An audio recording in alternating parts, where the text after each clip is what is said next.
They're looters and rioters.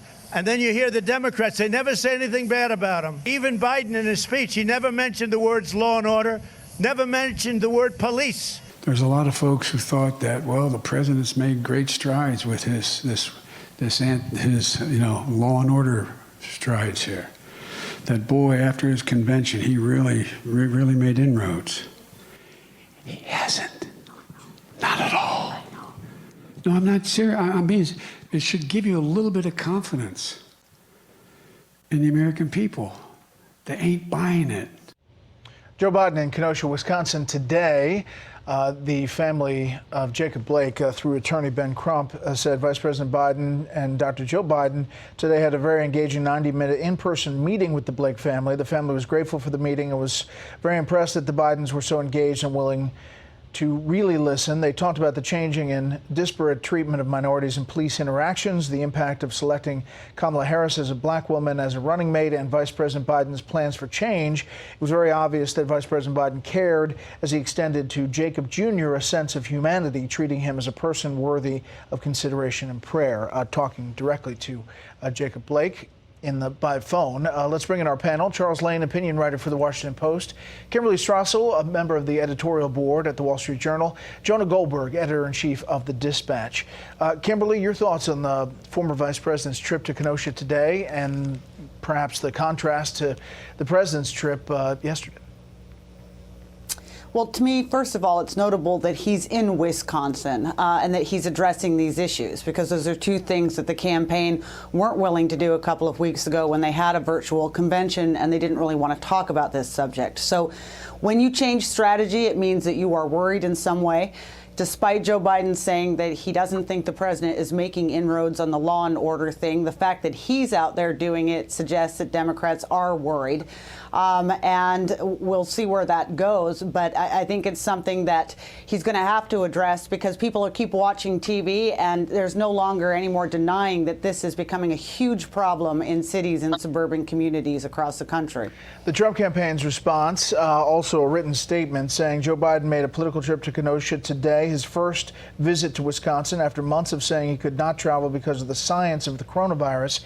What changed was political science, as he knows he's in a serious decline in the polls. To top it off, people participating in his church meeting in Kenosha were handed scripts to read from during the public comment period, proving again that Biden's handlers don't trust him in uncontrolled situations. Nevertheless, Americans didn't hear any denunciation of Antifa or any other left-wing agitators who have rioted in American cities from coast to coast. Said nothing about Wisconsin Governor Evers' acceptance of federal assistance from President Trump to quell the riots, and did not explain that he opposed calling in the National Guard to protect Americans from violent left-wing rioters. Joe Biden made this above-ground excursion from his basement for purely political reasons, and it shows. We thought we'd read both statements. Chuck, your thoughts? Well, that was certainly a political statement. I mean, the president is a little not been emphatic in denouncing certain right-wing people, and found a way to kind of, attenuate what Kyle Rittenhouse did up there. But look, this is, I think, an effort by Joe Biden to get back to what he started, which was as a peacemaker. Remember, the image he evoked at that time was Charlottesville, the terrible violence. We thought that was the worst it could be, right? And we found out it wasn't. That terrible conflict, between right and left, where ultimately some of the people on the liberal side, one of them was killed by a right-wing person driving a car. And so I think this is, in his view, the strength of his campaign. He is viewed as somebody who's more peaceful, more unifying, more stabilizing. At least that's how he got into this thing. And I think this is him taking an opportunity to get back to the team he started with. Jonah, clearly the law and order issue seems to be playing in different communities. The president's on his way to Pennsylvania. There has been a shift there, but the polls pretty much are the same place that they have been overall, if you look at all the key battleground states. Yeah, look, I mean, I agree with both Kim and Chuck in different aspects of this. I mean, on the one, and also on the Trump campaign statement, of course Joe Biden is in Wisconsin for political purposes. he's running for president of the United States. He's not going to travel anywhere that isn't for a political purpose right now. And neither, frankly, is Donald Trump. So I don't think that lands too hard. But where I think Kim is right is that the law and order message has some purchase, and not as much as the Trump campaign thinks it does. But the simple fact is that Joe Biden was a little slow in anticipating that this was something that he would have to respond to. And I actually think his statements have been pretty good on this stuff. He's condemning violence. He's not using the language that the Trump campaign wants him to use, nor is Donald Trump using the language that the Biden campaign says he should use.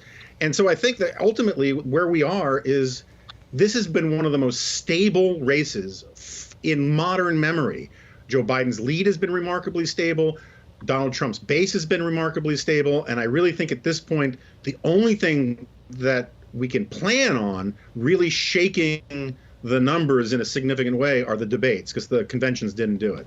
All right. The other news today that seemed to be a part of the market slide, perhaps, was the vaccine talk and whether there's going to be a vaccine at the end of November or end of October, beginning of November. Here is the White House and Tony Fauci, Kimberly. Dr. Fauci said there is no political pressure that I have seen at all to move quickly. This president wants to break through regulatory barriers to get a vaccine as safely to the American people as quickly as possible, because lives are at stake. If there is the kind of thing that people are concerned about, it'll become public sooner or later. So I think that we can have some confidence and have faith in what the FDA is saying. They're saying very explicitly that they're going to be making the decision based on the scientific data, and we hope that that's going to be the case.